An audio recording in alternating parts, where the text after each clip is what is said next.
Stock માર્કેટમાં જે પણ બિગિનર છે એના માઇન્ડમાં ક્વેશ્ચન આવતો હશે કે મારે સ્ટાર્ટિંગમાં કઈ કંપનીની અંદર ઇન્વેસ્ટ કરવાનું. તો હવે આજે માર્કેટમાં 5000થી વધારે કંપની લિસ્ટેડ છે અને દરરોજના નવા આઈપીઓ આવે છે.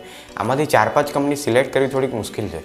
તો આને 3 કેટેગરીની અંદર ડિવાઈડ કરી દો. સૌથી પહેલાં લાર્જ કેપ, પછી મિડ કેપ અને પછી આવે છે સ્મોલ કેપ. હવે અગર તમારું નેચર એવું હોય કે હું લાઈફમાં બહુ વધારે રિસ્ક નહીં લઈ શકતો અને મારે એક સેફ અને સિક્યોર રિટર્ન જોઈએ છે, તો તમે લાર્જ કેપ કંપનીની અંદર ઇન્વેસ્ટ કરો, કારણ કે એ ઇન્ડિયાની સૌથી ટોપ કંપની છે, એકદમ ડેવલપ કંપની છે. અને અગર તમારું નેચર એવું છે કે હું લાઈફમાં થોડુંક વધારે રિસ્ક લઈ શકું છું, થોડુંક વધારે રિટર્ન મેળવવા માટે, તો તમે મિડ કેપ કંપનીની અંદર ઇન્વેસ્ટ કરો.